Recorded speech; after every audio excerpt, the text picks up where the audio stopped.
New at 9, sudden infant death syndrome. SIDS is one of the key issues in a case involving a Broken Arrow couple who said they were not allowed to grieve in peace the death of their grandbaby. Instead, as we first reported last year, the Wagner County Sheriff's Office accused Bill and Lisa Woolley in connection with alleged sexual abuse and murder of 14-month-old Elijah. According to a transcript from the preliminary hearing, the lead detective on that case, Danny Elliott, did not believe SIDS was real. Well, today in Wagner County, judge actually considered a defense motion which cited a lack of evidence and called for the charges to be dismissed. The judge concluded, though, he'll let a jury make that decision. Trial has yet to be scheduled. As for sudden infant death syndrome, leading health experts, including the Mayo Clinic, say SIDS is real. It takes about the lives of about 2,500 infants, in fact, a year in our country. It is a major cause of death in children younger than a year old. Now, in the Broken Arrow case, Elijah was 14 months old, but because he was born to a mother who used meth, he was developmentally closer to a 10-month-old. Mayo Clinic says a baby has a greater risk of SIDS if the mother smokes cigarettes, uses drugs or alcohol, or has inadequate prenatal care. In Elijah's case, he had all of that going against him. There are other major questions surrounding this case, from the initial investigation to the medical examiner's findings.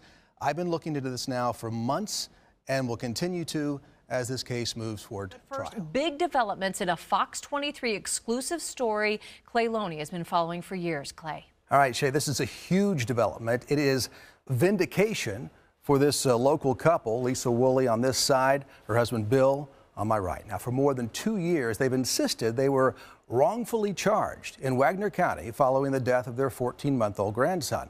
For the past year, I have been digging into this case surrounding the couple from Broken Arrow. This goes back to March 30th, 2018, when little Elijah died overnight in his playpen where he would sleep in his grandparents' home. Now, they called 911, sheriff's office responded, and the couple was eventually charged with first-degree murder and child sexual abuse.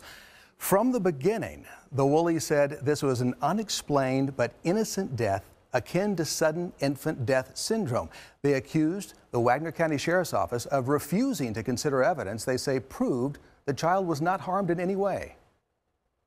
Things that were never taken that could have settled this thing in the beginning, or things that were never looked into or never investigated. There's so many things that could have put this thing to rest in the very beginning. It's incredible to me.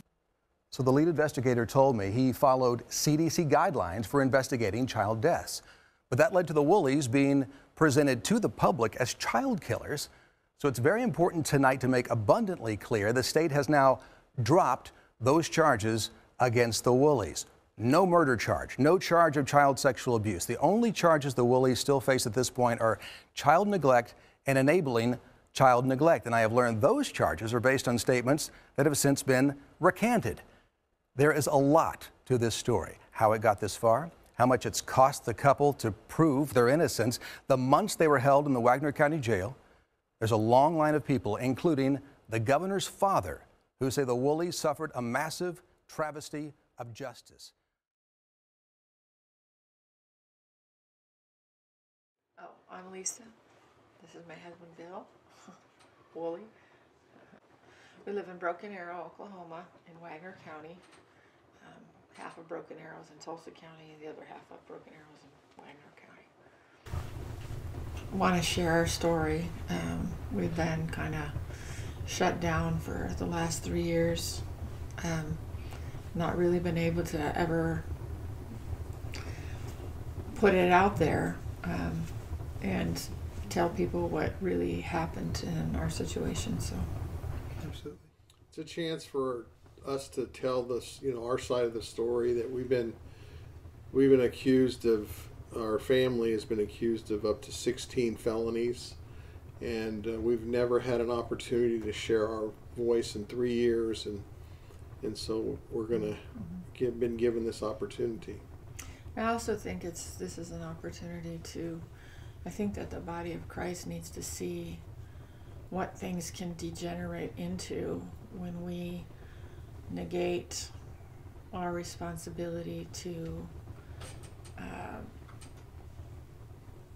be salt and light in the earth and be the ones, the influencers, you know, in different positions in education and legal thing in media.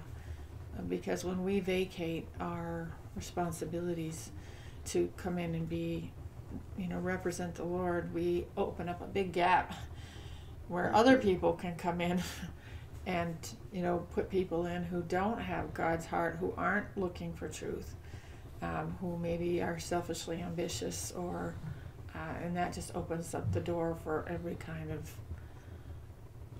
bad thing to come in, like it says in James, you know.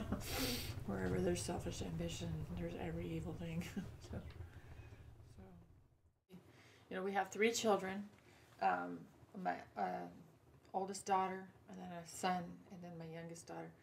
And our oldest daughter struggled with addiction to drugs. When she was about 15, she was horsing around with some friends, and she broke a tooth down to the nerve. And the doctor ended up putting her on opioids, and that started the whole slippery slope into the whole drug culture. And she just started changing right before our eyes. And it was, you know, many times trying to get her help, trying to figure out how to maneuver this, you know, how to help her not go over the edge. You know, it's been a journey. Anyway, so when she was 18, she got pregnant with someone that she dated on and off for 6 years, and gave birth to our grandson in July of 2012. And then 4 or 5 years later, meanwhile, she had gone into a program, and she did well for a while, but then she still struggled when she came out. And she was further ahead, you know, like she had gained some wisdom, but still needed more help. So anyway, then she got pregnant a second time, you know, with a different man, and had Elijah. And we ended up taking custody of him when he was 4 or 5 weeks old, because we could see she was still struggling and it would be dangerous, and she was in an abusive relationship. And we had taken custody of our other grandson when he was about 4 months old, even though we mostly took care of him anyway before that, because she was still struggling, and we were very concerned about that they wouldn't have a chance if we didn't intervene. And we just couldn't let that happen, let them be destroyed. So she was angry at us, you know, initially, because she didn't understand why. She does now. I mean, when she's clear-minded, she totally gets it, and is glad that we did. So anyway, we had the 2 boys, and we lived in Tulsa County in Broken Arrow when Elijah was born. But then about halfway through his life, we ended up moving over here to the other side of Broken Arrow, to Wagner County. And when they struggled, you know, with health issues and some setbacks, but our older grandson had a lot of the same issues that Elijah had, but he just got better and better as we worked with him over the years, and so he came a long way. We were confident that Elijah would do the same, you know, if we just kept pouring into him and working with him and help giving them that security and that nutrition and all that. So, but when Elijah was 14 months old, he was developmentally probably closer to a 10 or 11-month old, but one morning I prepared his bottle. He struggled with constipation his whole life, you know, allergies. But from the time he was born, he had stuff put into his bottle to help, like a prune juice or some other laxative. We were using Smooth Move tea in every bottle just to keep him moving, because he'd get really constipated, these golf ball size, hard, dry stools that he'd be trying to pass. So we worked with him and took him to, he probably went to the doctor 5 or 6 times throughout his life, and none of them ever expressed any concern that he had any special needs or that he needed any special care, and just encouraged us that he would catch up, you know, if we just kept working with him, just like our other grandson had. But anyway, when I fixed that bottle for him that morning, he hadn't been feeling very well the night before. he had a low-grade fever. He was drooling a lot. And I put a mattress pad directly under him because I was a little bit concerned about the drool. And we thought, well, if he's not doing better tomorrow, we'll take him into the doctor. At the same time, I had a dog that was taking a bad turn and getting really sick. And so the next morning, I went into, well, actually before that even happened, we got my grandson ready for school, got him off. My husband came to get me and said, hey, the dog took a turn. I think you need to look at him. I looked at the dog. He couldn't lift his head. I took him to the closest vet just down the road. And my husband continued to get my grandson ready for school, got him to the bus. And then my 17-year-old daughter waited for me to come home because we didn't want to leave the baby alone who was still sleeping. So she waited for me to come home, and then she was getting ready to go to school. I had the bottle prepared with the Smooth Move laxative tea in it and was going to his room. I set the bottle on the table. I went into his room to get him, and when I looked down into his bed, it looked like he hadn't moved it all night. He had the Thomas the Train blanket still draped over his shoulders. It looked like it hadn't moved at all. And I picked him up, and he was stone cold. He was rigid, and I yelled. My daughter was in the room right next door, just a thin wall between them. She came running over. I told her to call 911. And while I was holding him and she was calling 911, I called my husband, who had gone to work at the airport at the very same time, and was talking to him. So he freaked out, and he was with his supervisor and a couple other of the workers, and he told them what happened, and they said, just go. So he just came running home. By then, the fire department was here. Glory was on the phone with 911, and they were telling her, lay him on the ground, do this, do that, open his mouth, breathe. She said, I can't open his mouth, so it gives you an idea that the rigor mortis was pretty progressed. So anyway, then they all came on the scene. The DHS came, the sheriff's department came, the fire department came. They put us out into the driveway. They taped off the scene, like a crime scene. And then they gave us, sheets to fill out, incident reports, I guess you call them. And we filled those out. And so for hours, we waited. We were interviewed by the DHS as well. And my son came he was going to school in Edmond, so he rushed in, and when the day was over, we realized that we were going to have to break the news to my daughter, who was the mother of Elijah. And so we drove to Freedom House Teen Challenge, where she had checked herself in to get help. I think the baby was probably 4 or 6 weeks old when she reached out for help again, and she went back there. She really wanted to lick this thing, this, addiction thing, and she really wanted to be the mother she was called to be. So even though it was a long program, it wasn't a 30-day program or 60-day program, she knew she was committing to a year. When she went because she really wanted to change. And then she ended up staying on for an extra year to go into the leadership training program. So anyway, during that beginning of that second year, I believe, when she went into the leadership training program, was when all this happened. So when the day was over and they took, the tape out of the yard and all that stuff, the family gathered, and we all had called ahead, and we went to Teen Challenge to break the news to my daughter. And the leaders, the director, had already set everything up and was ready for us to come, and so we came and we told her what happened.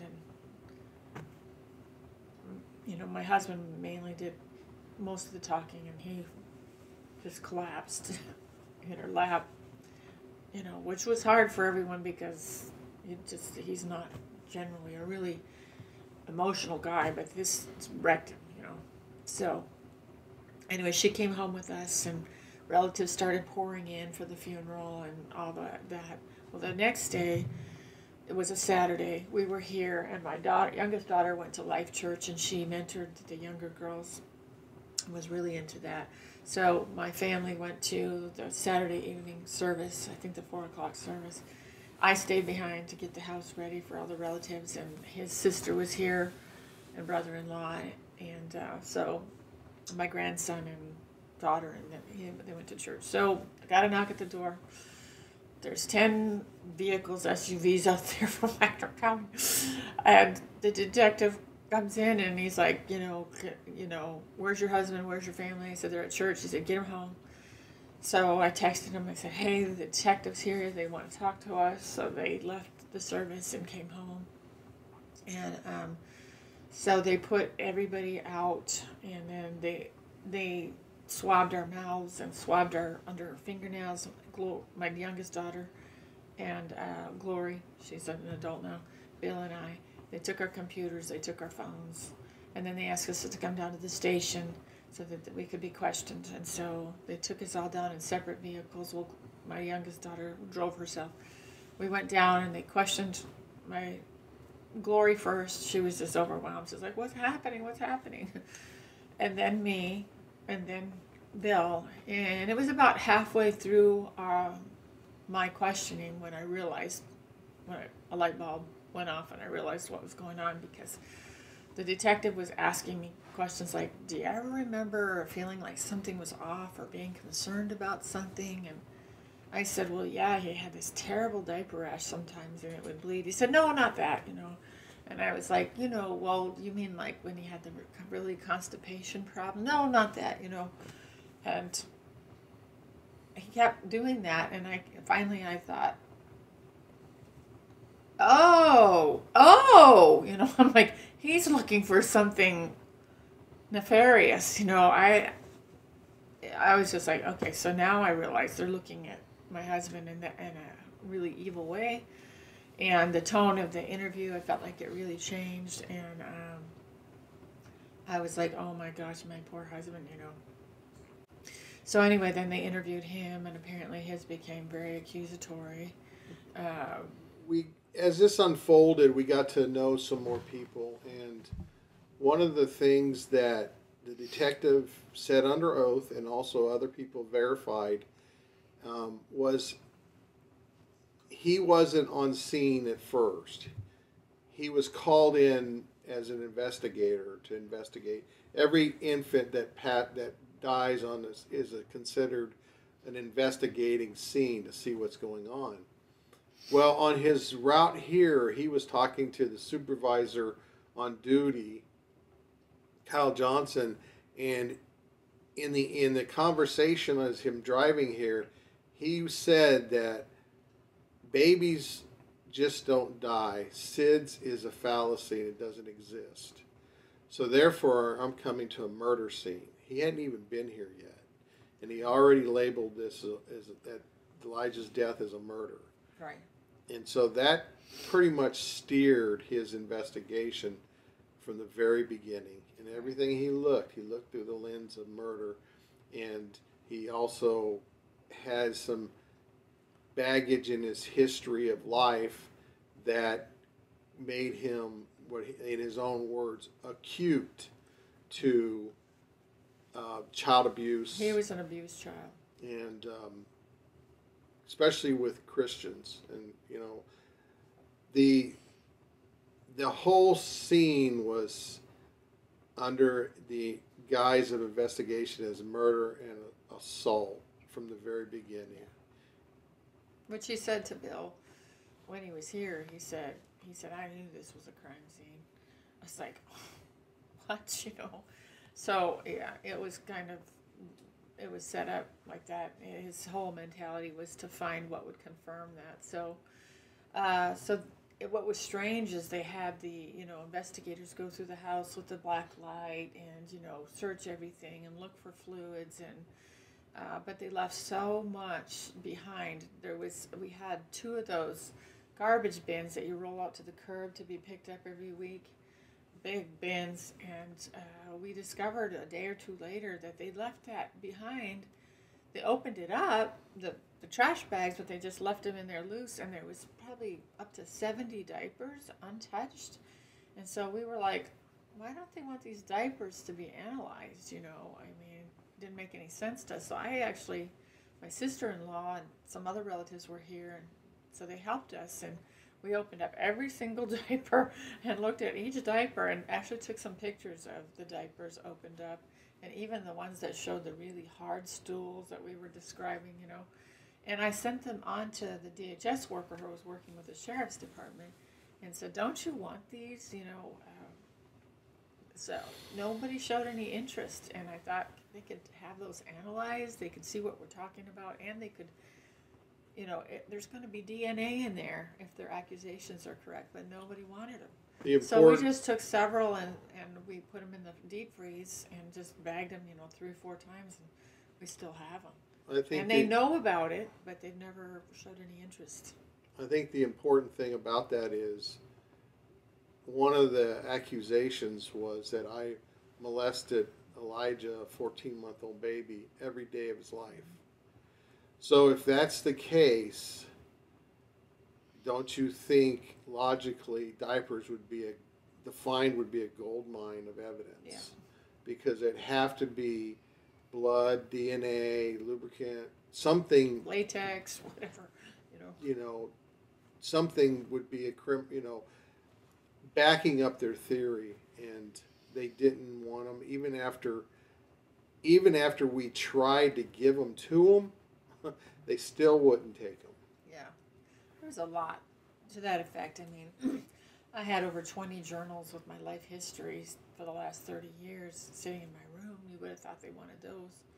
My daughter's a hunter. She had 3, 4 guns in the house. I'm thinking, why would you leave guns behind if you believe someone's capable of murder, you know?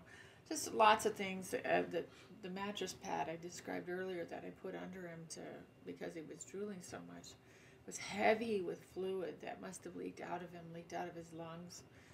And they didn't take it. I would think they'd want to have that analyzed. The bottle that was sitting on the table with the smooth move tea in it, they left that. We have that in the freezer as well.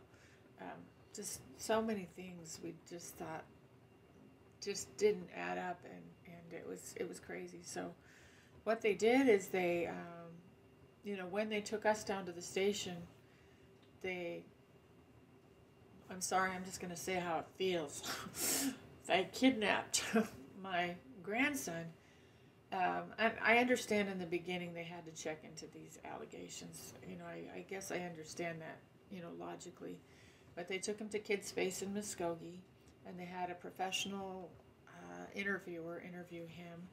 And the whole interview was recorded and exonerated us. But even before that interview was done, the day that we found the baby, the DHS officer went to the school, interviewed my grandson, and in the presence of his counselor, another woman, and they interviewed him, and supposedly, according to child experts who are expert interviewers of children, they say that the most dependable and reliable interviewer is going to be usually the first one, because there's no in this case, there was no disruption in his life yet.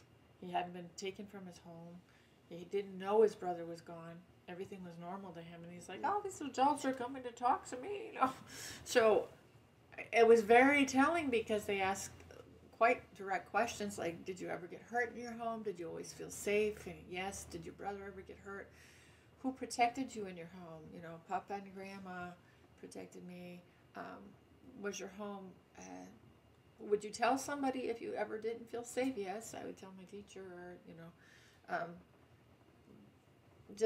Were there more smiley faces in your home, or was there more sad faces? He said smiley faces. I mean, he was just very forthcoming and very honest. And so that was his very, very, very first interview before the forensic interview. Then he had the forensic interview, which was clean. While this forensic interview was going on at Kid Space in Muskogee, we were down at the station getting questioned. Bill was being questioned at that time. And the detective's phone kept dinging. And he said to Bill in the interview, he said, "Hear my phone continue to ding. That's the interviewers telling me what your grandson is telling them about what you did," basically. So, anyway, he's keeping in correspondence with these interviewers, which I don't think he should have been. I don't think he should have been influencing them at all. But apparently that forensic interview exonerated us, which then they decided to give him a sane nurse exam, sexual abuse nurse examiner, who's supposed to do a physical exam. And she checks him out, finds no nothing on him. Clean rape kit. Same thing with Elijah's rape kit. So she, and then she says he just, and she wouldn't, she had the option to take recording equipment that is offered at the center, and she chose not to take it. We've talked to the person who trained her since then and found out that she had every right to take it, but she chose not to take it. And she says that all of a sudden, before that, my grandson just came out with all these crazy allegations, opposite of everything he'd said so far. I want to interject here with something that her exam covered him physically, emotionally, and psychologically.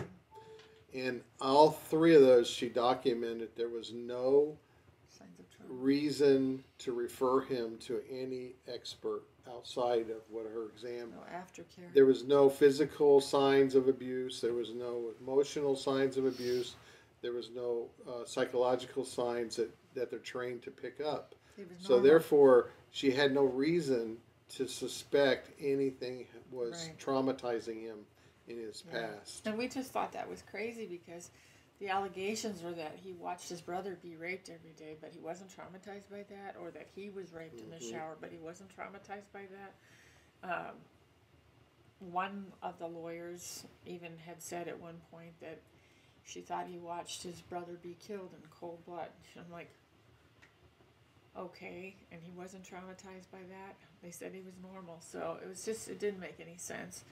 She wrote a handwritten report from memory, which when we went through it, it was just 1 page plus an extra sentence, and there was about 25 problems in it right off the bat, that because we know our grandson, we know he couldn't have done that, he couldn't have said that, he wouldn't have had knowledge of that, things like that. So we have a whole list of things that are, and some of them physically impossible, that she put in there and contradicted herself all over the place. She was a mess on the witness stand at the prelim. After we were put in jail for, our very first time in jail was for 4 months, and it was based on supposedly our grandson saying that Papa's privates touched his butt one time in the shower.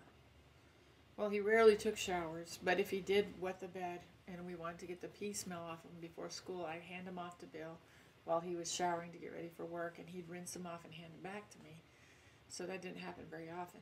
My grandson preferred to take baths because he didn't like the water splashing in his eyes, and he wanted to play with his toys and stuff. So anyway,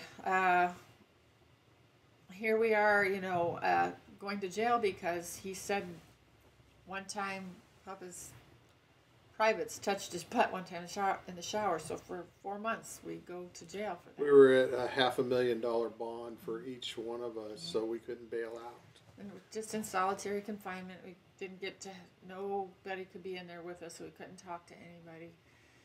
We had nothing. All you have is a blanket and a metal cot with a thin little thing on it, and that's your existence. I'd like to back up just a minute, because our grandson, who was 5 at the time, had his entire time of when he was talking, had a very bad speech impediment. It was very difficult to understand when he would speak to you because it wasn't clear. And the sane nurse under oath swore that he had no speech impediment. You couldn't talk to him more than 10 seconds before you're like, wait a minute, what did you say? Yeah. We were trained to hear him, and we had troubles understanding. So it's impossible for her to have had him speak without having this. And then the forensic interview that was videotaped was countless times she had to stop him. Do you repeat that? And what are you saying? Sometimes she couldn't even figure it out. Right. So she would just go on. So. And then when the same nurse wrote a report, had my grandson speaking some kind of street slang, ebonics, like, what did the baby do when Papa was doing this to him? And then supposedly my grandson would say, he be crying and crying. I was like, at that point I was like, okay, they interviewed the wrong child. That explains everything, And then I realized after looking at the documents that they interviewed the right child, but she's quoting him as speaking in a way that he doesn't know how to speak.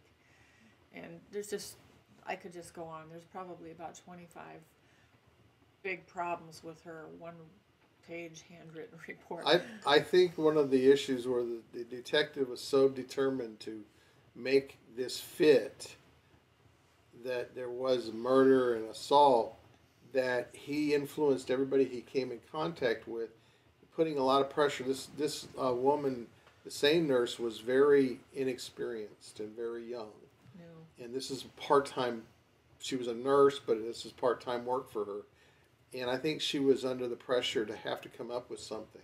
Yeah. Because her responsibilities were not to interview. She's not a child interviewer. She's not trained, and that's just not the way it's supposed to be in a sane nurse.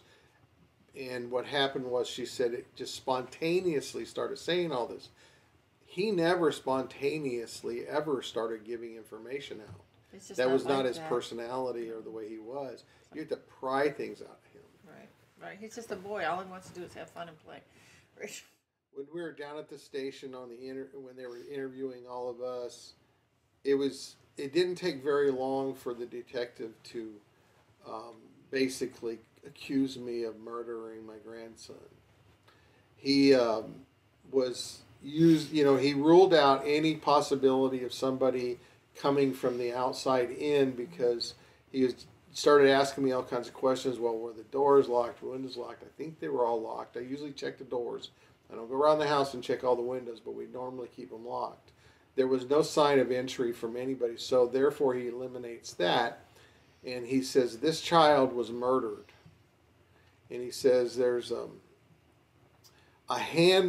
there's a left-handed person held him down while sodomizing him and suffocated him to death. And I'm left-handed, so obviously he had known that. And he said there's a bruised handprint on the back of his neck, and he said it's under the skin, so you can only see it, through the right lights. Well, that was totally false. There was no handprint.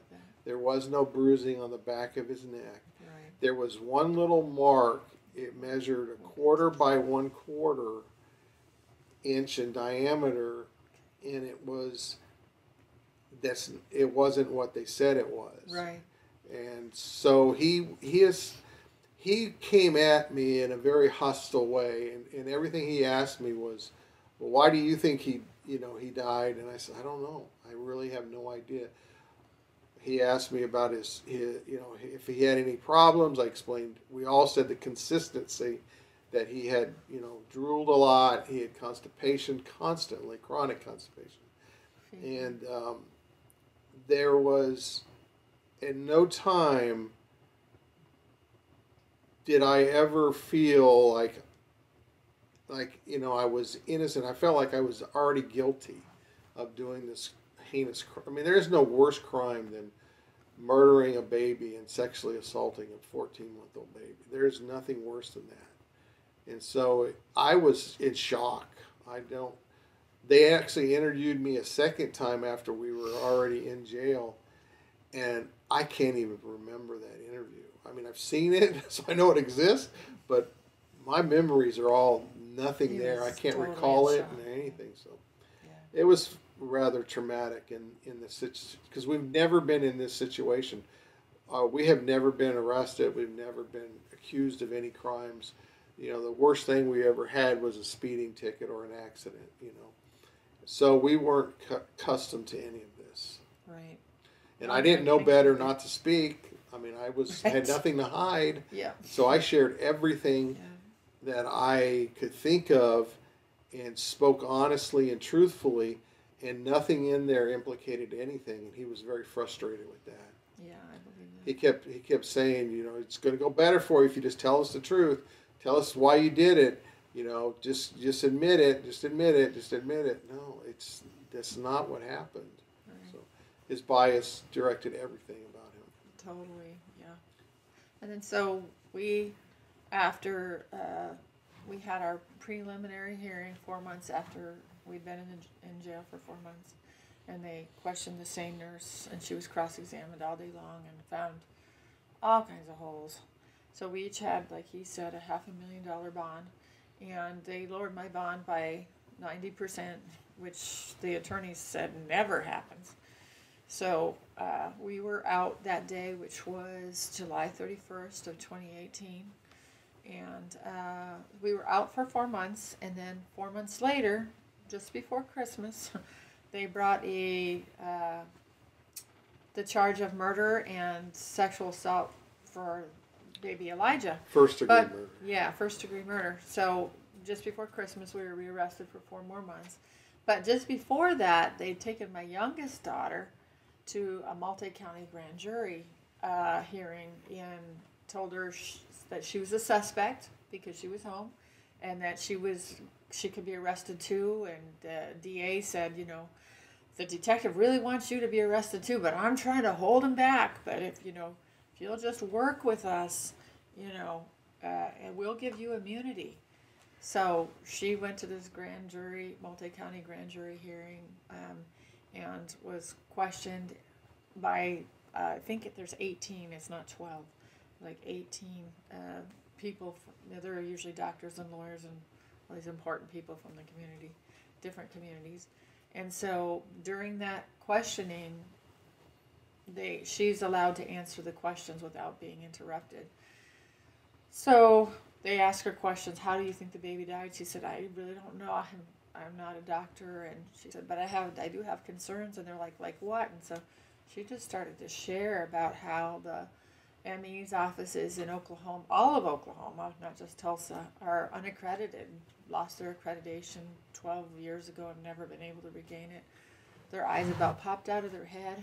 She told them about the diapers and the pictures that we'd sent of the diapers and how they didn't want them. They were shocked again.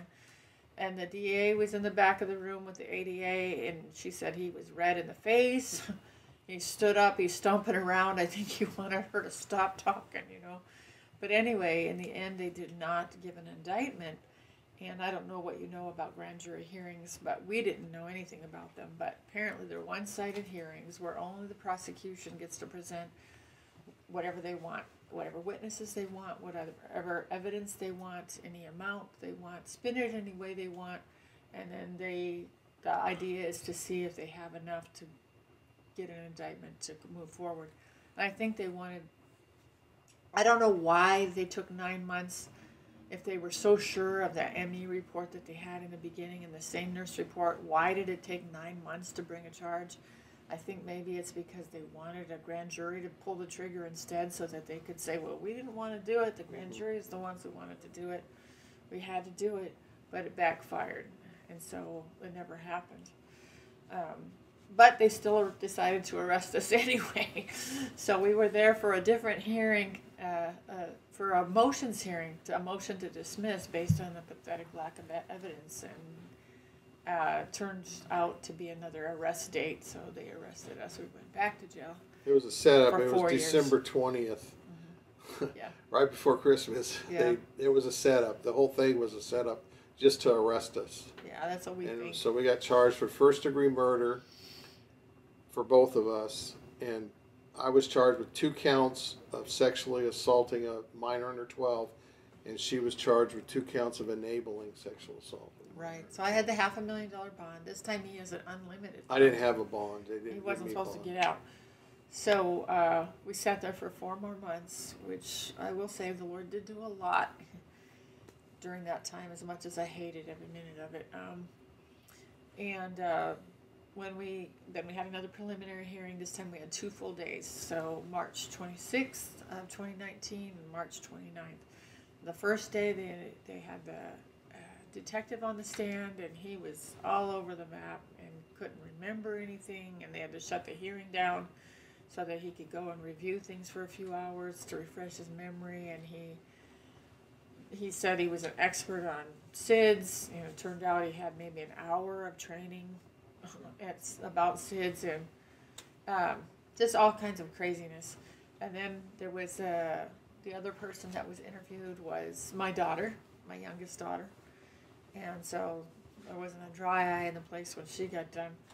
And then the second day we had the chief medical examiner of Detroit, who is a published child abuse expert, and the chief medical examiner in that whole region for several counties, or at least two. He came, he had reviewed all the records, he reviewed the slides, he reviewed everything, and he came and testified all day long and was cross-examined. He just said, this did not happen. There's just no evidence to support it. For instance, when a baby is suffocated, as we were accused, there's all kinds of telltale signs like petechiae, little broken blood vessels in your eye from struggling, or there can be petechiae in other places. There was none of that. His eyes were clear. There was no fabric depressions like you would find if you're pushed down. There's usually going to be some faint marks of the fabric. There's going to be faint, hand marks maybe on the back of the head. You wouldn't hold a baby on his shoulder if you were going to suffocate him, because then he could still spin his head around. The detective had said that, there was a left-handed print on his shoulder, which of course there wasn't. There was none of there's supposed to be, when someone's suffocated, there's going to be deformity to the high points of the face, the nose, the chin, depression marks, none of that. They said there was all these lacerations to the lips, lacerations to the anus. There was none of that. They showed the pictures on the screen in the courtroom, this big giant screen. None of that existed. So here we are, sitting there in court, the poor grandparents, paternal grandparents, wondering what in the world's going on, It was good for them to see it. So as it turned out, there was no lacerations to the mouth. There was, I guess, a tiny, 1/8 inch by 8 inch mark on the frenulum that they think happened from a toothbrush or a toy putting in his mouth. It wasn't, no bruising or anything. They said it was so insignificant that he wouldn't have even tested it. And he's an expert on child deaths, so just didn't exist. Then as it pertains to the left hand shaped print on the back of his shoulder, there was a 1/4 inch by 1/4 inch little spot on his upper shoulder, and then just below that a little bit larger one. So apparently when they did the autopsy, they pulled the skin back, and the upper one was bright cherry red, and the other one was like a gray color with striations in it. And so they questioned the expert about that, and he said, well, for one thing, whatever happened here didn't happen at the same time because they're two different colors. And he said the fact that the one is bright cherry red, he said, that looks like, he had a name for it. It's when ME accidentally cuts a capillary when she's doing the autopsy, and a little bit of blood is still in there and leaks out. And he had a name for that, and he said that's what that looks like. He said the other one, he said, I'm not sure what it is, but it looks like it could be a vascular tumor. So both of those were irrelevant. And then when they got to the diaper area, it turned out there was not a single laceration there, and she didn't take slides. She's supposed to take, the ME is supposed to take samples. So anytime you allege that there was an injury here, you take a section of it so that you can see if there actually was bruising, hemorrhaging, or if it was a birthmark or what it was. To distinguish it, you take a section, you put it on a slide. She didn't take anything of the mouth. She didn't take anything of the back. She only took one from the anus, part of the anus. I guess all the slides were not numbered, they were not labeled, they were broke. Some of them were broken, they were all in disarray. But none of them had any signs of lacerations, bruising, hemorrhaging, anything. One of the remarkable things I thought that the expert pointed out was when you do a cutting of a sample, you do it so that you can determine if it's, like in the anus area, if it's an actual tear or if it's just something else.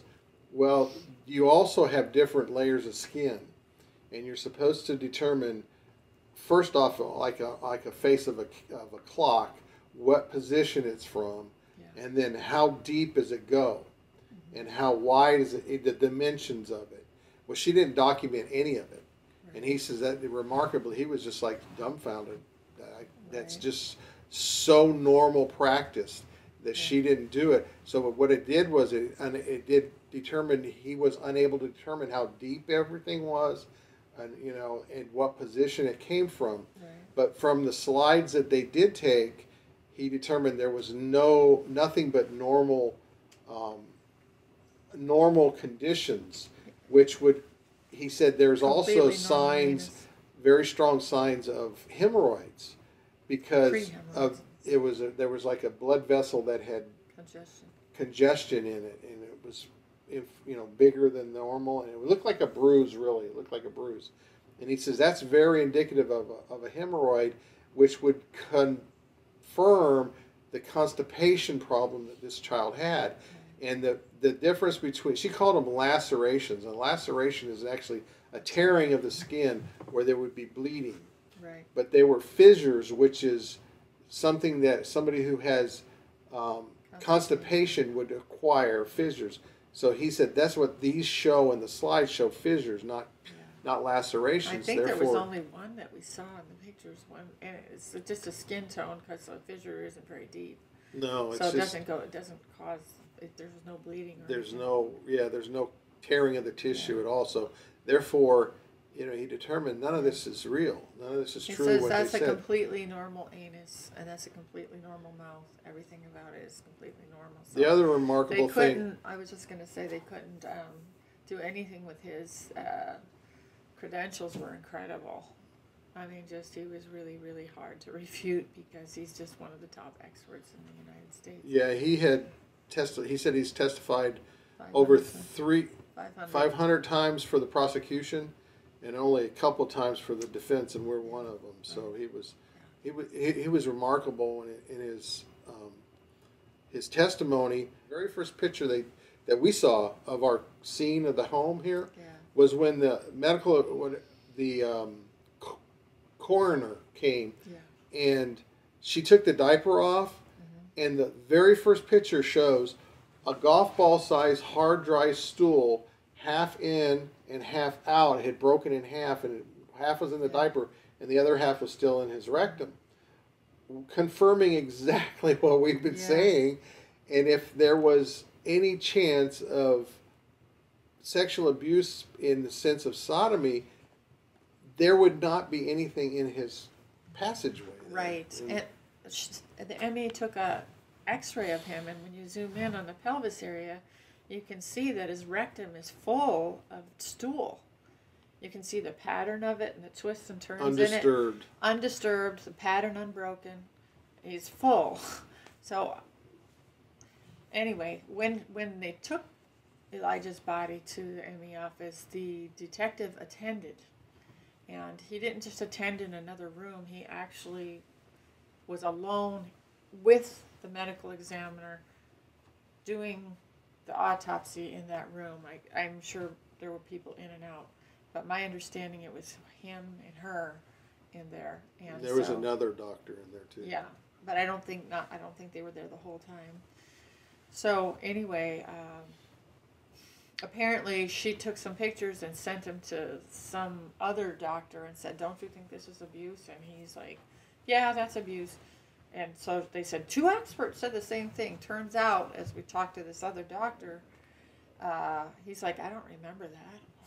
So I don't know what happened there. But the whole thing that came against us, the only evidence they have is a 5-year-old's supposed testimony to unrecorded, undocumented, other than handwritten, confession of some things that took place, and an ME report that concludes suffocation and sodomy.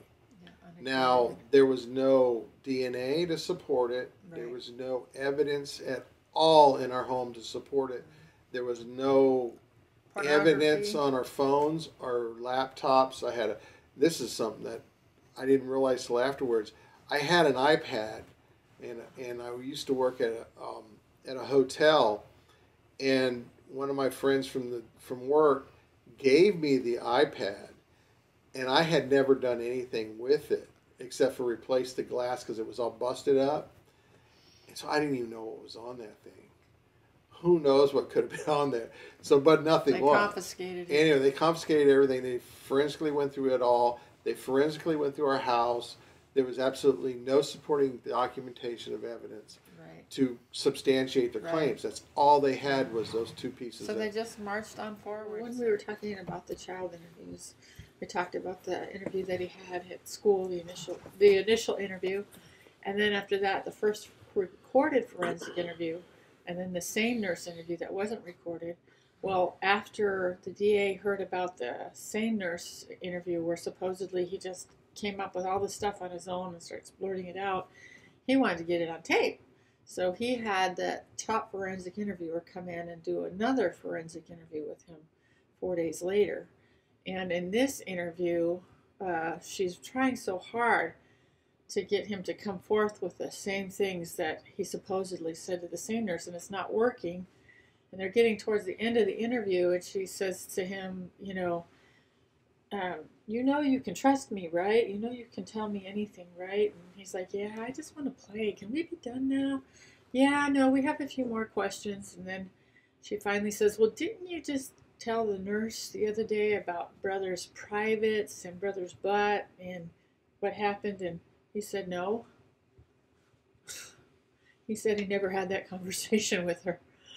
And that interview was hidden. The DA, ADA, whoever, hid it Michelle for almost Keeley. a year. We didn't know. It said in the discovery, it said, I, Jake Kelly, took the 5-year-old victim to Kids Space in Muskogee for a second forensic interview on 4/4/18. So every time we sent our lawyers to go fetch it, they'd ask for it, and they'd say, oh, that's just a mistake. That's a typo. That doesn't really exist. And turns out it did exist, and they turned it over just a few days before the second prelim, and nobody listened to it until afterwards. But that would have settled this thing in the very beginning if they had not hidden it. And another thing that's very interesting in that interview is in the first few pages, he says that somebody in his foster home hurt him.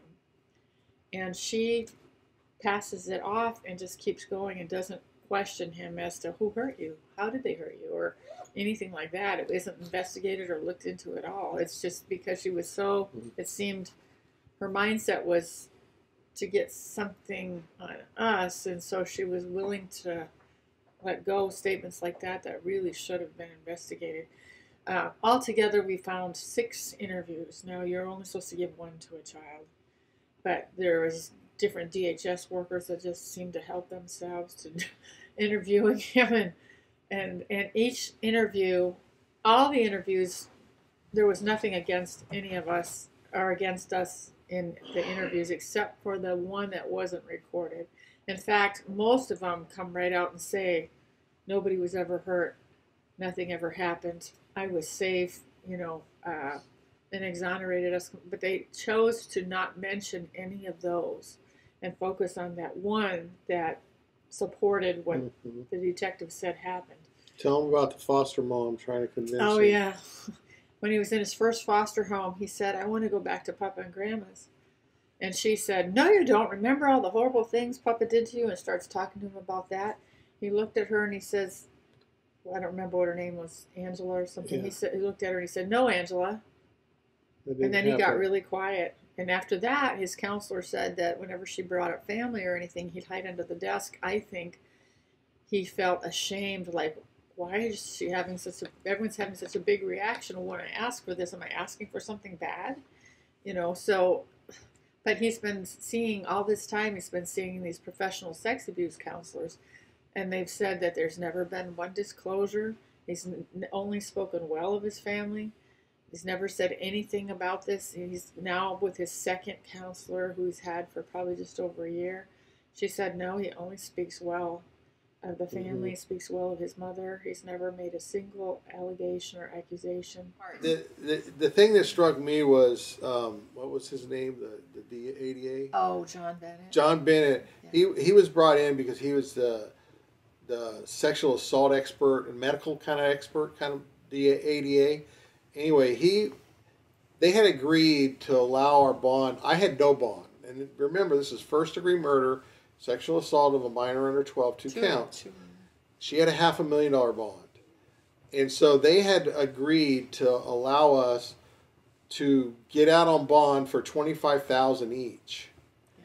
Well, he stands up at the very end and says, Your Honor, before you rule on this, let's just combine it to $25,000 for both of them on a first-degree murder and a sexual assault.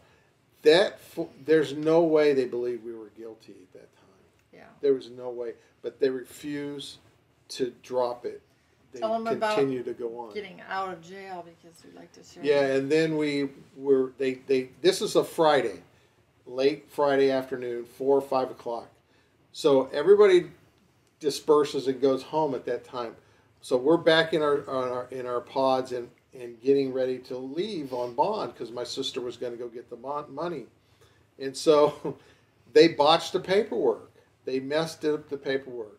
So this is Friday afternoon, and we're sitting in there, and then nobody's coming. They had already canceled our account, so we can't make phone calls. So nobody's coming, and then finally, about 2 or 3 hours later, they come up and say, "Well, you're not getting out today. They messed up the paperwork. We can't get it right, and there's no judge who's going to come down between now and Monday and fix it. So you're going to be here till Monday." Right. So we're like, great. And so Saturday comes, and our judge Luton calls the district judge Kirkley, who Kirkley had already presided over our first preliminary hearing, so he knows more, a lot about us. He comes down on a Saturday, over an hour drive to fix the paperwork, and drives home so we can get out on bond. What judge would do that for murder? The guards were like, "This never happened. This has never happened before." So, I mean, all these things just show and give you indications that they don't really believe their charges. Right. But the sad thing is, they're so bound to the system that they're not willing to let it go.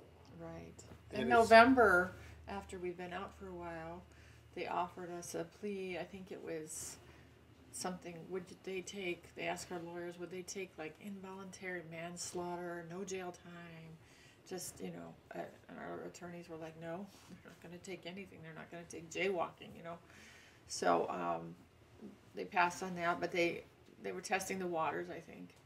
And then Dr. Block came along. Dr. Block is a world-recognized child abuse expert and pediatrician. He founded the Justice Center in Tulsa for abused children. He's testified hundreds of times in court, helped all the court systems around here win many, many cases. Prosecutions. Yeah, prosecution. What happened is he looked at the records and looked at all the medical, everything. He interviewed us, and he was like, wow, this didn't happen. He could see from the evidence that there's no way this happened. So he wrote a letter to them and said, I think the local ME was wrong, and explained everything. And at that time, they decided that they were going to finally drop the charges. I mean, he's so well respected, and he's helped them win hundreds of cases. Mm-hmm. So they decided they were going to drop the charges. That was in June. And so in June, they dropped all the murder and all the molestation charges, and they implemented new charges of felony neglect. And there was this 29-point affidavit that apparently the detective put together. None of it made sense, and all of it was easy to refute, but he takes it to the judge, who rubber stamps it. They failed to check jurisdiction. It didn't have jurisdiction. Then they also accused my daughter of the same thing, so she had 2 counts against her. They run out and arrest her immediately, and she has no idea this is coming, and all of a sudden she's thrown in jail and totally freaking out. We're like, oh my God. So I think this is what I believe. It's taken me a long time. It's hard for both of us to get into their heads, because this kind of thinking is beyond us. But trying to understand what they could be thinking and why the truth doesn't matter, it's been beyond us. We just haven't been able to figure it out. And in this case, when they arrested my daughter, I really believe, I've come to the conclusion that they arrested her for something that would have happened had it happened, which it didn't even happen. Neither did they have jurisdiction for it. 3 years and 7 months earlier. So they also didn't have the statute of limitations, because the statute of limitations for neglect is 3 years. So they failed on those 2 fatal flaws. But they arrested her, and I think the reason they did is because they thought that would get to us because we would say, okay, we'll take a plea, just don't hurt our child. And I really believe that was the leverage that they were looking to use. The sequence of events is remarkable because when they brought the neglect charges, they didn't use any of the detectives' 29 points. They concluded that there's 2 counts of neglect on our daughter, and we had 1 count of neglect and 1 count of enabling neglect. And the neglect charges, felony neglect charges, the sentence ranges from 1 year to life in prison. So it's not a minor; it's a serious offense. And the charges were that the judge signed off on were for taking drugs while the baby is while she's pregnant, and then not taking the baby after he was born to the doctor enough. And we've taken him to see a doctor 5 times in a 14-month life. And so they determined that wasn't enough, so that was neglect, medical neglect. And they failed when to me it just baffles me because the professionalism is so bad on their part that they didn't even check major things for bringing charges. Do we have jurisdiction? They didn't even look into jurisdiction. Right. They assumed we lived here. Mm-hmm. We lived in Tulsa County when this all happened, with the baby during the pregnancy and after the baby was born.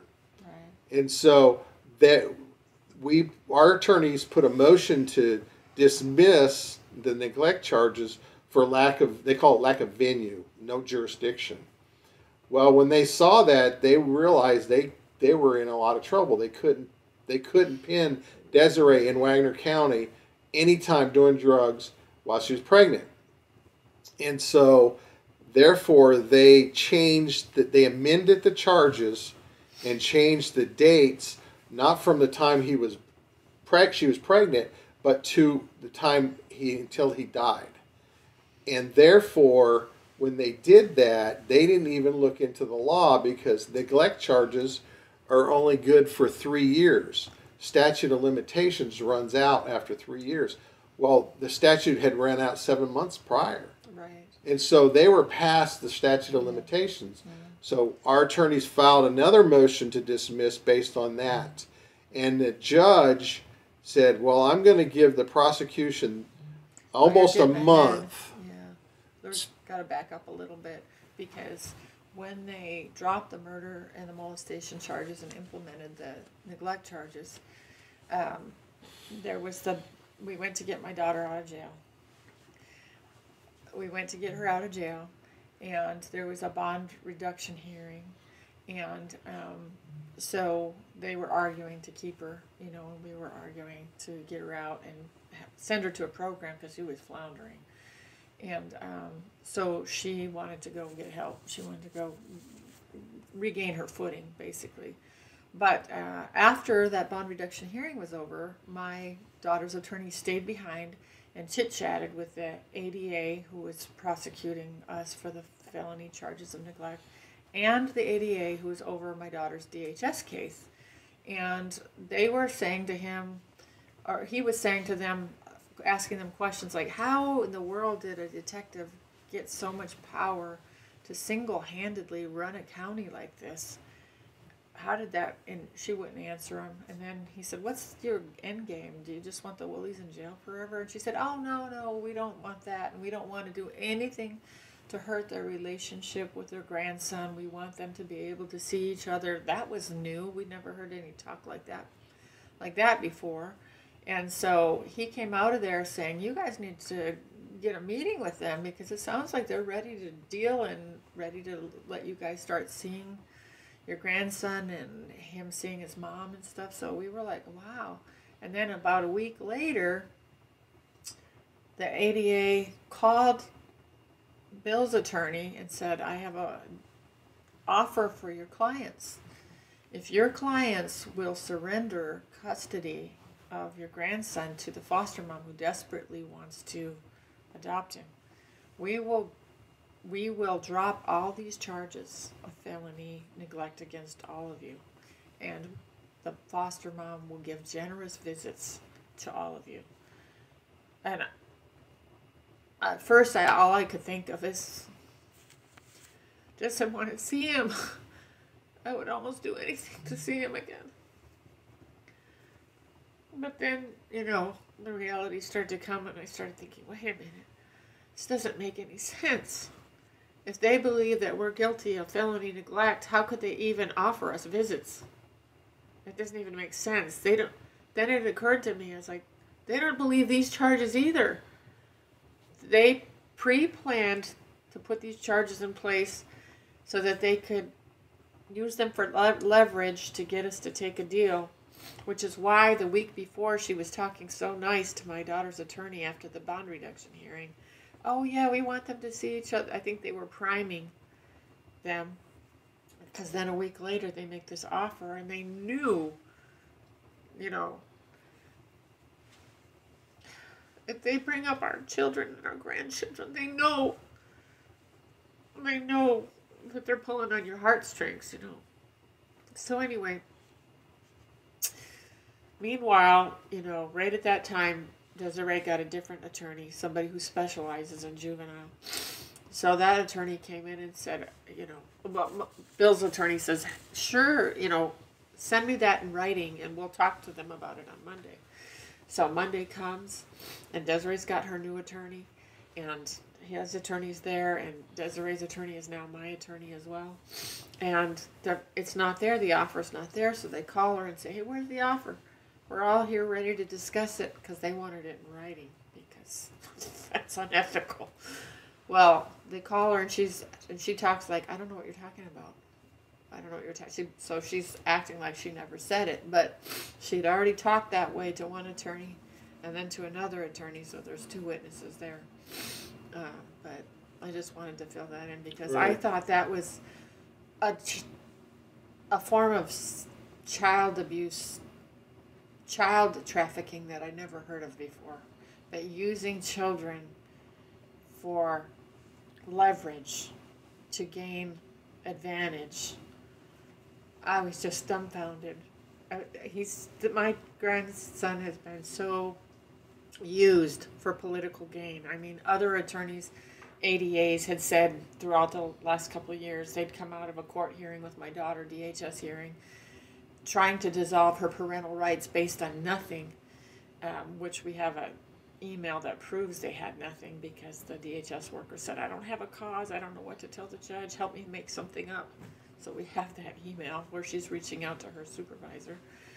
But anyway, just this one ADA on the way out of court, when they were not able to get her parental rights dissolved, said to my daughter's attorney, darn, I was really hoping I could get those parental rights dissolved today so that we could take this case and use it against Bill and Lisa Woolley in their criminal case. So it's all like power grabs, and you know, he's had some of the top experts give psychosexual evaluations and physical response tests, some of the most respected doctors in the area. Altogether, 7 different tests, and one of them they combined with like a lie detector test. Passed them all, not just barely passed them all, but passed them all cleanly. They're aware that some of those tests have been taken, and they ignore that evidence too. We've sent them the experts' reports, we've sent them the results of these tests, and we've sent them so much stuff, and it's just like they're not after the truth. They're really holding on to trying to get some kind of conviction, which doesn't make sense to me. But getting back to the you know, without the venue or jurisdiction issue, they changed the dates to incorporate Wagner County in it also.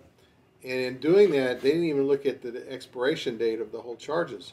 And so during the motion hearing, the judge ruled that, well, we're going to give them nearly almost a whole month to come up with a way around the statute of limitations.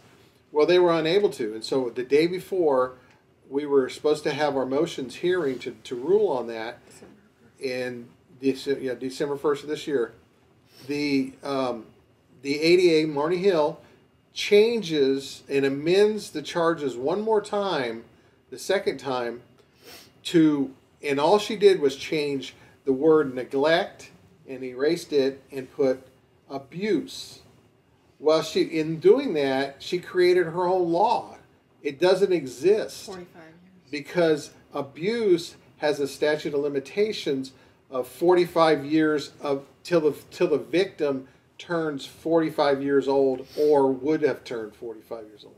So that would have gotten around that. But the problem is abuse is not neglect. They're two separate laws. That's why they have two different statute of limitations. There's two different reasonings for the law. Well, without changing the neglect charges to be abuse, which she couldn't, she just changed the name. So she literally combined two laws into one to get around that. And they're still holding fast to that. Yeah. December 1st, we went in, and the judge was supposed to rule to either drop all the charges or see if she had some way to get around this ironclad law. And we get in there, and Bill's attorney cites law after law after law that's being broken if they try to proceed based on nothing, since they had nothing legal to stand on. Then my attorney has her turn. She cites all these laws and rules. And then the ADA, Marnie, has her turn, and she cites none, no reason. She says she wants a preliminary hearing. The judge says, I deny your motion, and I'm going to give Marnie what she wants.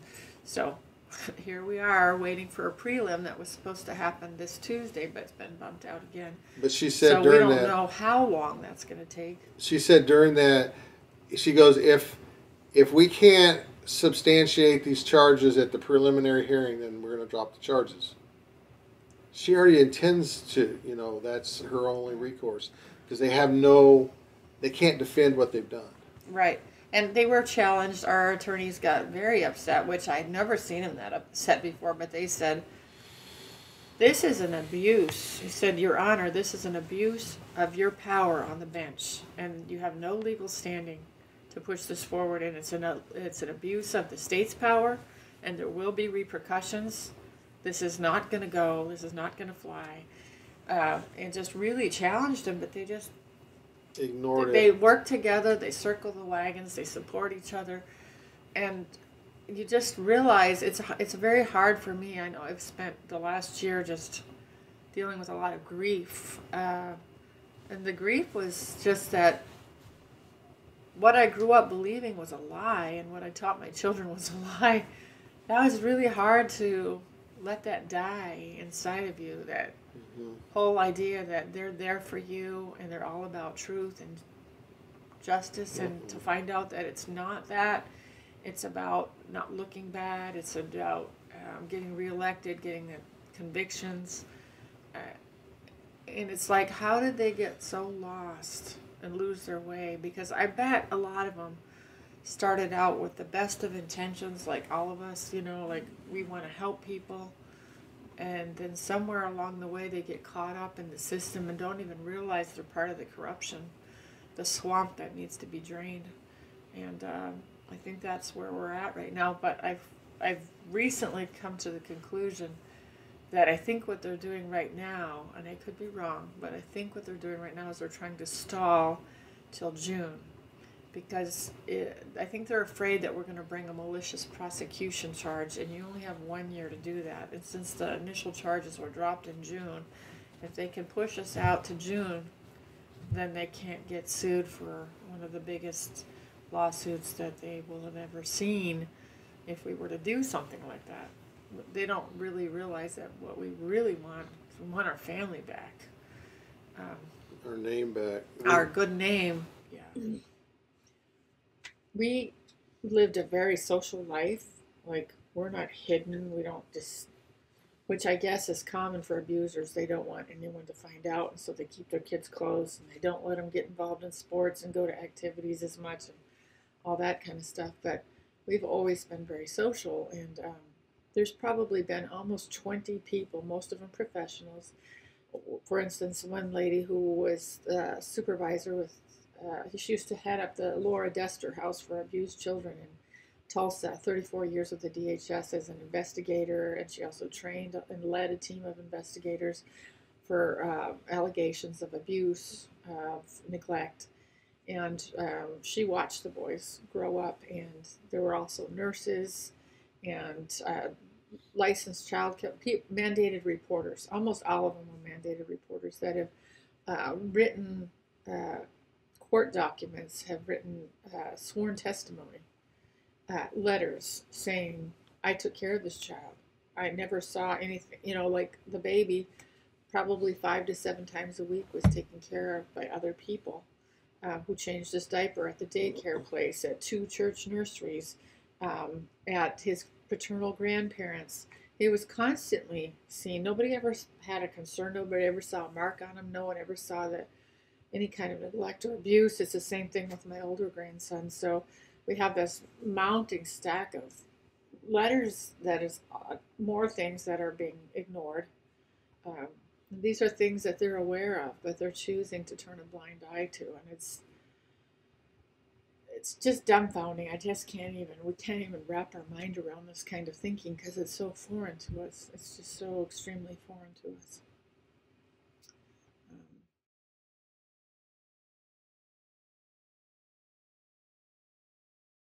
Happened when we first were released from jail our first time in. We were, I had just gotten home. My sister was there, and I started watching the news. She said, no, you don't want to watch the news because our story had been on the news quite a bit. Anyway, the sheriff held a press conference, and he was on, this is Channel 6 that I was watching, and he was in full uniform, sitting behind his desk, and he was talking about our case and, about our family and all that. And he said on television, and we haven't been charged with anything past the original charges. And he goes, it's obvious this family is a very tight-knit family. And he's going on and on. He goes, but one thing is for sure, somebody in that house killed that baby. And I think that is very irresponsible to put that out over the whole jury pool, to say something like that and influence a case that you know very little about, and we hadn't even been charged with those charges yet. So I just feel like that's very irresponsible on their end. I agree. I mean, you destroy people's lives. It's like that story that you hear about this person who destroyed somebody's good name and reputation, and then went to the priest or whatever and said, I feel so bad for what I did to this person. How can I make it up to him? How can I?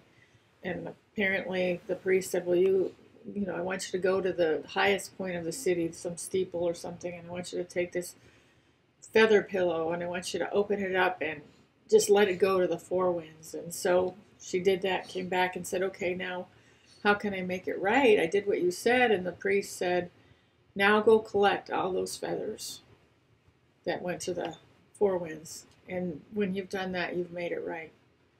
And that's what it is.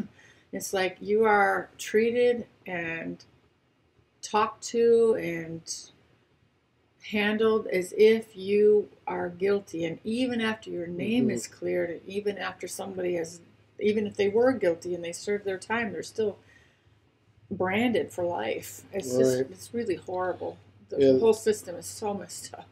It's all geared towards convictions, and the thing that has cost us, this is what to me is the most grievous is loss of our grandson, the one that's still alive. He was 5 when this all began, and now he's 8. Yeah. So we were basically his parents because we raised him with our daughter, and she was very involved too. And we lost major years in his life that we never can get back.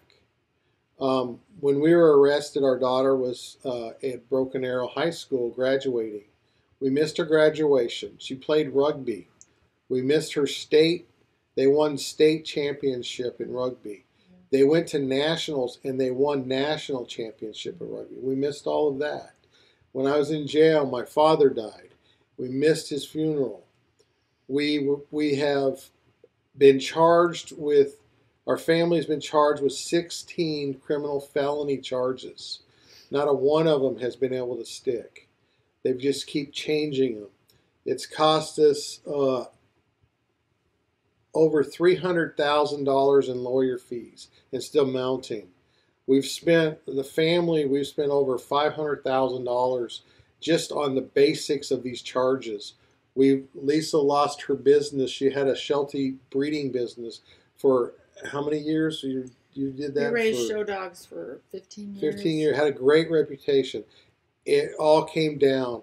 I had just become a real estate agent, licensed real estate agent for less than a year. I lost that. I lost my job at the airport. We lost our inheritance. We lost. We haven't been at work for 3 years. No health insurance. We had to spend 8 months in jail, both of us. We're getting ready to come into the 4th year of this here shortly. I'm astounded at how disconnected the people that are persecuting you are, because they don't seem to have any regard for life, that they are destroying lives. They're destroying children. You'll never, ever be the same. You'll never recover. Murder stays on your record for life, even if you're exonerated. Yeah, if they for don't... the rest of your life. And it's like, it's worth it to them they have to, it benefits them to believe that you're guilty and to hold on to that. Because if they say you're not, look at all they stand to lose. So they have to stand by, no matter how ridiculous it is, no matter how high the evidence. Everything that we've said today, we have evidence for. I've shown you all those documents. I've got the diapers in the freezer. I've got the mattress pad. I've got everything there's nothing that we've said today that we can't substantiate with witnesses, with evidence, with documents. I don't think they can say that. But it just is mind-boggling, because I can't imagine being willing to lift a finger to destroy someone's life and say, well, I can't help it, my boss required it of me. It's like, you've got a higher boss that you're serving, and this boss is going to look like nothing in front of that boss. You know what I mean? It's like we have a society that's not living, they claim Christianity, but they're not living their lives unto the Lord.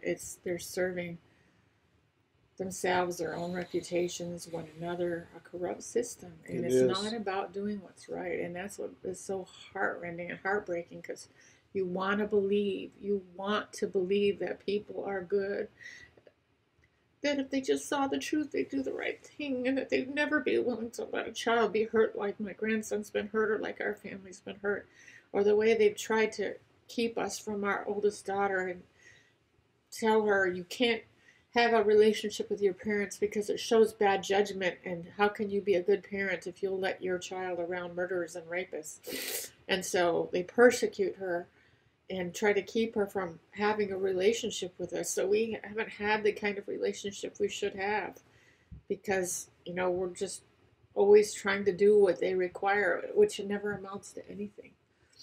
We play by the rules, and they put a gag order on us.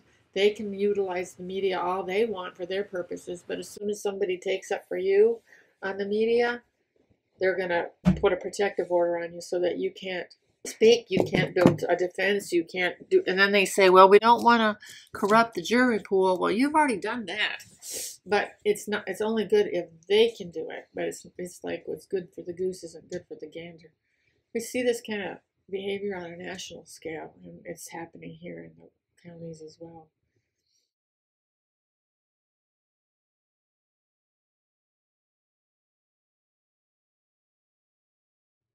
I would say I was so disappointed with the judge on December 1st. I've been disappointed all the time, because they're judges that aren't willing to judge, and they just play the game and keep things going. I would say that, honestly, I'd say they ripped my heart out. They ripped out the heart of my family. I wanted to believe, and I still want to believe, that people are will do the right thing and that law enforcement is good, that the judicial system is good. I want to believe that. I would have got behind them. If they would have done the right thing, I would have campaigned for them. Or I would have, if I would just see a little bit of humility and say, hey, you know, we could have made a mistake. There's things we didn't look at. How far would that go in community relations with the law enforcement and the judicial system? If the community could see a little bit of humility and transparency, what kind of confidence would that bring in the community? People would be willing to help you instead of not speak up. And, you know, you see that a lot in different communities. People won't speak up because they don't believe they're going to get a fair shake. And I understand that now. I couldn't understand that before. But more than anything, like Bill alluded to earlier, we want our family back. We want our family back. It's all it's ever been about for us. It hasn't been about trying to hurt anybody. We don't want to hurt anybody. I would love the opportunity to be able to speak. I wish in my dreams I would have a courtroom with the DAs and all the people from the DA's office there, and the judges and the sheriff's department, the detective and the ME and the DHS workers all in one room. And I would just tell them our story. This is how we were affected. This is what it was like on our side. This is what happened to us, and give them a different perspective. How can my story, our story, help you guys not ever make a mistake like this again? I would give my story if you would utilize it for the good and utilize it so that you can do better in the future. I'm not about destroying anybody, destroying anybody's career. It's not my heart. It's not my goal. It's not our goal. But this cannot keep happening. This can't happen. It's not all right, and it's never going to be all right. So I guess that's kind of what I would say. And the only other thing is just that I believe that a lot of people got into this line of work to begin with because they really genuinely wanted to help people. But somewhere along the way, they just got caught up in the system, and they just became part of it and started protecting their reputation, protecting each other, and they lost sight of what God originally put into their heart. So I would call them back to their first love and say, what was the first dream, the first vision that God birthed in you to help people? And there's no way you can't, the Bible says it all over the place, you can't serve God and man. You can't. So as long as you're trying to serve your boss or do what's going to please the people around you, you're going to sin against God. And so we have to decide that we only have one boss. There's only one person that we live to please, and let the chips fall where they may. But there's not very many people that are willing to pay that kind of price and live that way. So I wish that they all would do that, and we would see such a change in this nation and in our state. Things would never be the same again. I'd like to talk to them about doing their job with excellence. Like judges, they're afraid to judge. They're afraid to adjudicate in their power. They have the ability to dismiss cases, but what they say is, we're just going to push this off to a jury because it keeps them from being accountable for their decisions. And even though they know what's right to do, they're afraid to do it. And if you have detectives that do not have to have any extra certification or training or anything that enables them to do their job better, then there's a problem. I mean, the detective Elliott said on the oath he had 2 years of college. He didn't even get a degree. He had no specialized training other than CLEAT, and they all go through that training, and he's a detective. And when he started doing our case, he had been a detective for only a year and a half, and he's the lead detective. There is no experience and there is no training, so he has allowed, in my opinion, he has allowed his background of his life to influence what he does now in his job.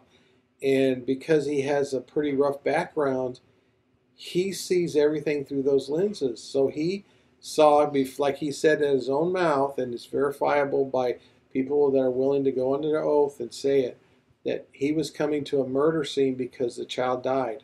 And he doesn't believe SIDS exist.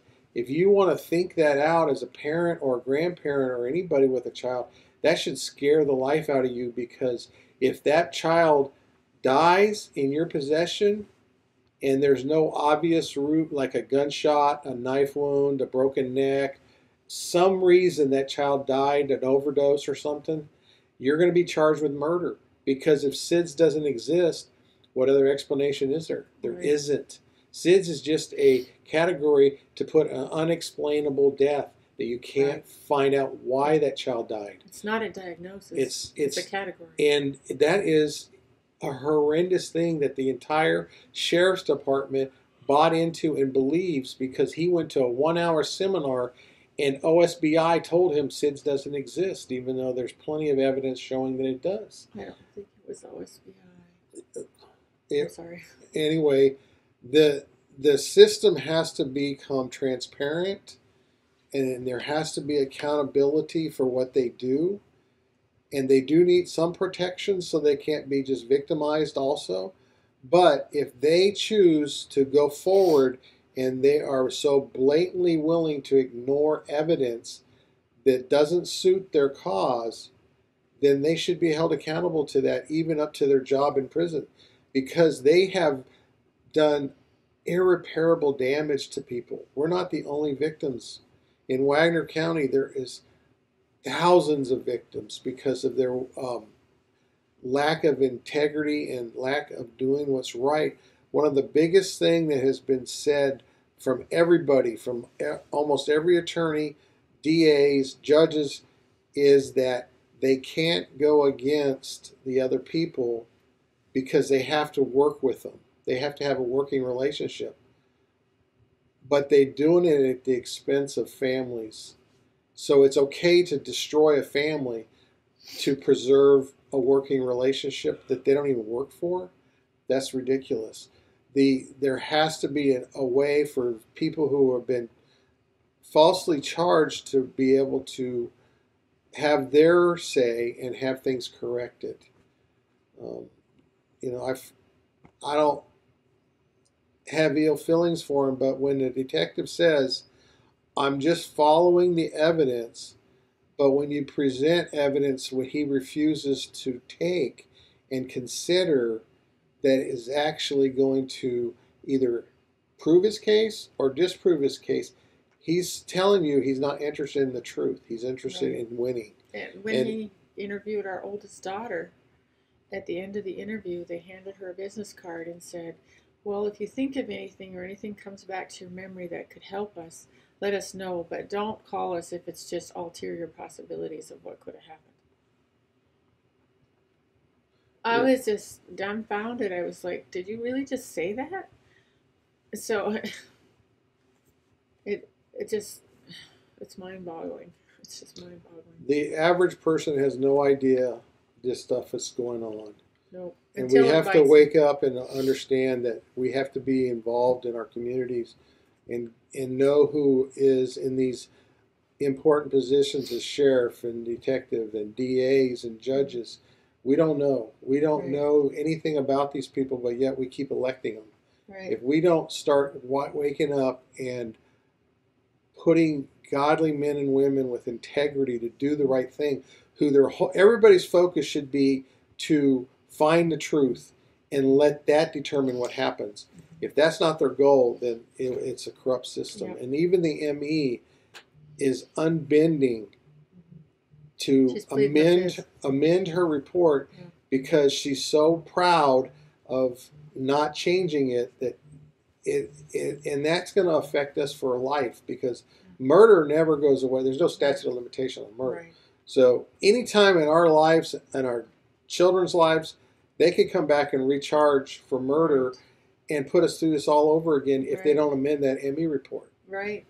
And we've had death threats. We've been maligned in ways. I mean, it was terrifying just the thought of leaving the house. But one of the biggest things that's been causes anxiety, and I've had quite a few hyperventilating situations.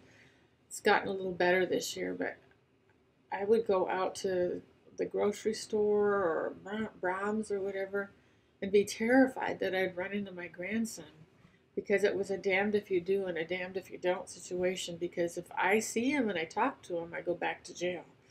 But if I don't talk to him and he sees me walk away from him again, I destroy him. So guess what? If I see him, I'm going back to jail, because I'm not going to hurt him. I'm not going to ignore him if he sees me. And so it's just, you know, this whole mask mandate thing. If there's one thing that it's done for me, is I've been glad in the one respect is that I can go to the store and he won't recognize me. You know what I mean? But that's terrible. But my daughter actually ran into him just over a year ago at Walmart. She came around the end cap.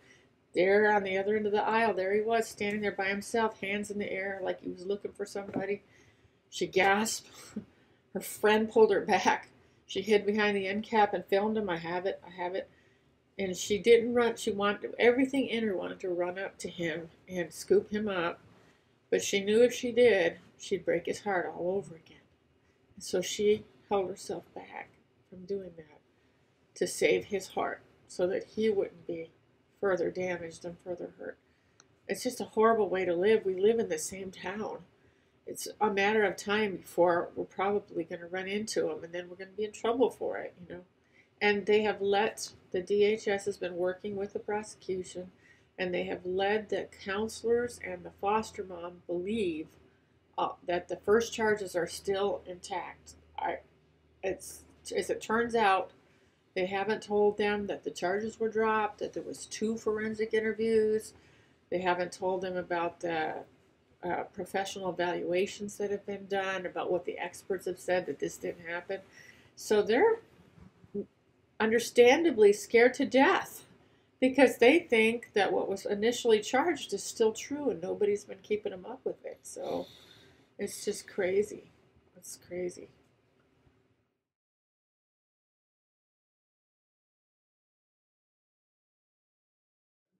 Get involved.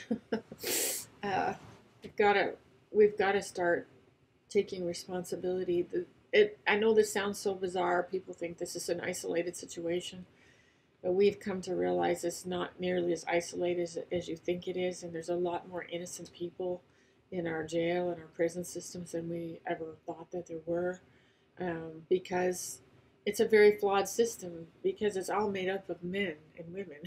And as long as it's made up of human beings, it's going to be fraught with flaws, because people have conflicts. They want to do the right thing, but part of them wants to build themselves up, and you know, there's going to be corruption. So it's a very flawed system. There's a lot of people getting hurt and destroyed. But for us, we've had to hire 12 attorneys, because we had to lawyer up our children, because when they couldn't get something more from us, they started going after our children, and we had to get lawyers for them.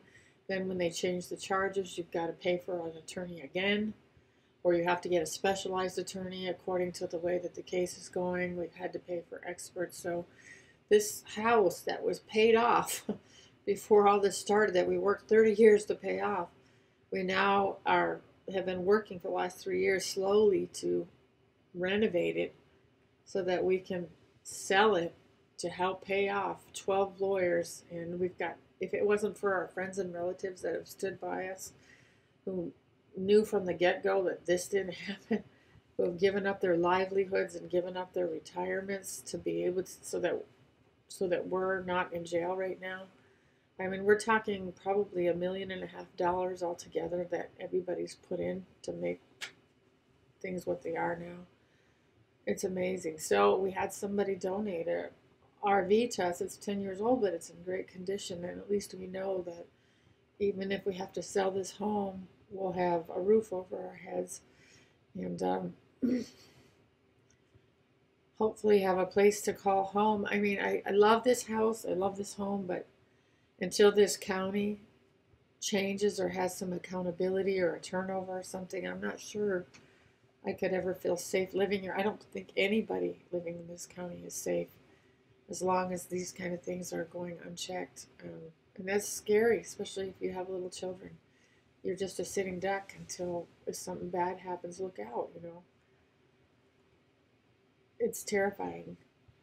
It's terrifying. So we just, we've given up. We've been selling things off, selling off different items and stuff like that. And we've sold one of our cars and just whatever we've had to, you know, to try to keep things going. And that's where it's at for us. If you know of anything, if you know of anybody who can help, please save our family. Just if there's anything that you can do to help, please let us know. It's not over yet. Somehow they've kept it going and going. They just keep changing the charges. So yeah, we want our life back. We want our family back more than anything. That's what we want. So. I'd say just so you know, get involved in your community. Don't let the county run itself. Show up to the county meetings, city council meetings. Know what's going on. Know who your DA is and the ADAs.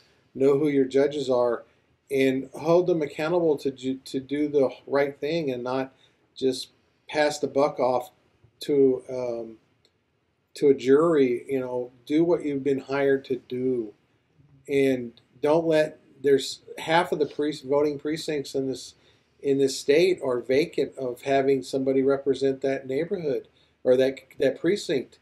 Get involved with the precinct level so you can help educate people on getting to know who's in office.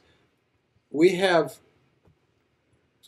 allowed the system to be what it is because we have failed to get involved and be hold them accountable. There has to become transparency and accountability. And if you have connections to people of authority, talk to them about how it can be changed, because we have to make every community safe, but at the same time, it can't be corrupt and cause people's freedom to be taken from them because you have a bias and you're in a position of authority. That's very dangerous, and that's what Wagner County is full of people who shouldn't be in those positions of authority. Right. And if that doesn't change, they just keep getting voted in without anybody opposing them. The district attorney or the district judge Kirkley just got put into office as district judge over the Wagner County because nobody ran against him. The sheriff had one person run against him, but it was somebody unfunded. It didn't really mount a campaign, so he was basically unopposed. There is so many things that are done without anybody concerned with it, but it affects your life. When you get an opportunity strikes and they see it, they're going to take it, and you're going to pay the consequences. So I did want to say too, because I mean this sounds so evil, and it really is, but to meet these people with their game face on, you know, I mean, these are, for instance, Judge Luton, very friendly, likable guy, helpful, just not much of a backbone. You know, the DA comes across very nice. So does the ADAs and all the other players involved, you know, because that's what they're presenting to the public. And I'm not trying to say that they're the devil with horns or something like that, but I'm trying to say that, you know, at first glance you go, oh, I know that guy. He's a nice guy. He would never do that. Well, you know what's presented on social media. That's what you know. You don't know the inner workings behind the scenes. Nobody is above being tempted to do things for selfish ambition and for the wrong reasons, or fear of man, or what will other people say. Nobody's above that, and they're just as human as the rest of us.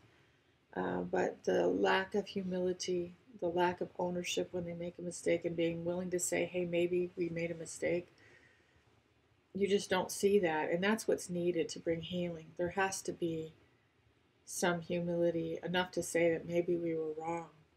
and let us do what we can to help you recover.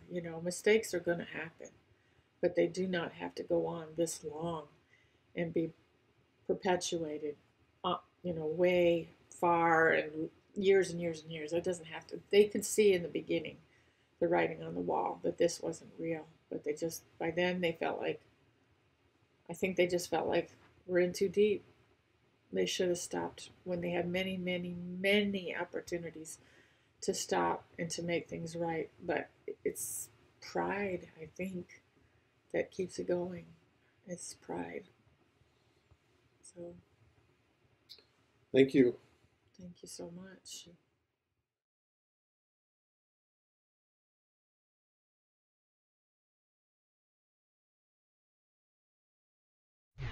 Now, to a Fox 23 exclusive.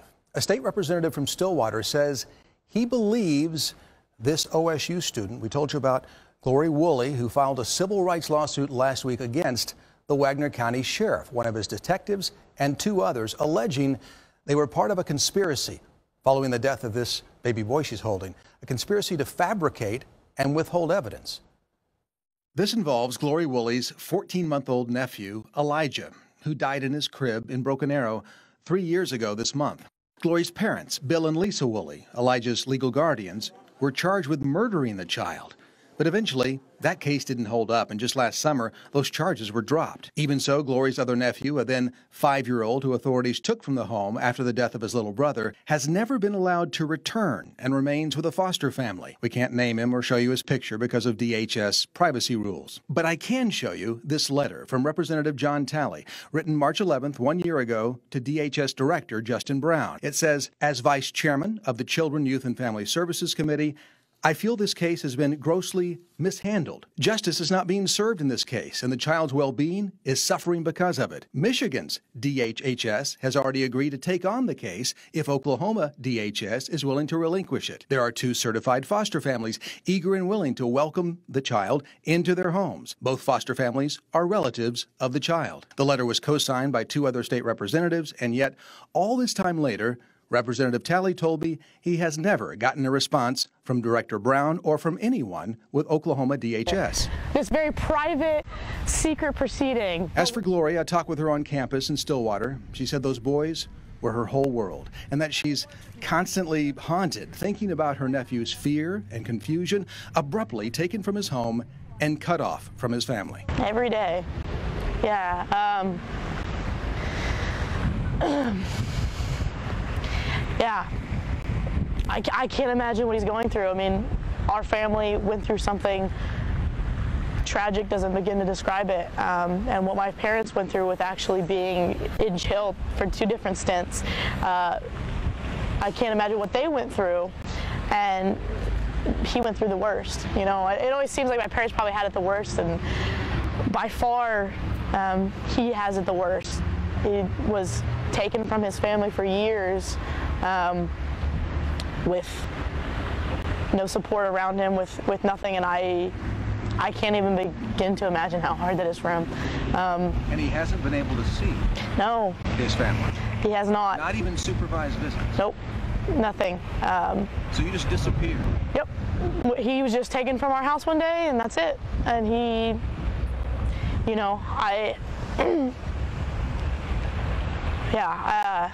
there's not really good enough words to describe that. And I can't imagine how hard that is for him.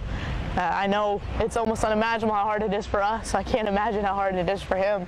And, the only thing that we can hope from all this is to one day have him back and try to make up for lost time. But it's been years, and I can't imagine what he thinks or what he's going through, and the trauma that he's endured it's unimaginable.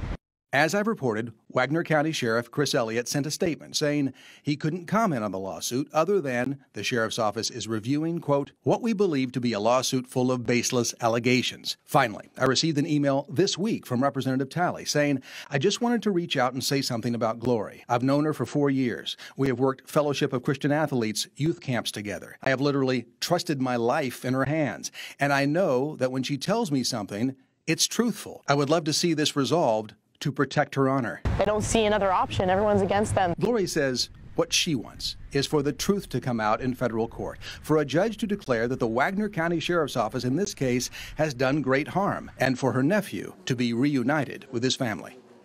So I have also reached out to the DHS director since last March. No response. As for Bill and Lisa Woolley, they are scheduled for yet another hearing next month on lesser charges that the Wagner County District Attorney's Office has completely changed or amended some 24 times since the murder charges were dropped. The Woolleys say the DA's office is just trying to make something stick. But Bill Woolley's attorney, during a hearing in December, put it stronger, saying, quote, "I just want to go on the record and make sure at the appropriate time down the road that everyone recognizes what the state of Oklahoma is trying to do in this case in an effort to avoid a lack of evidence to support any allegations of criminal activity." Of course, I will continue to follow this closely.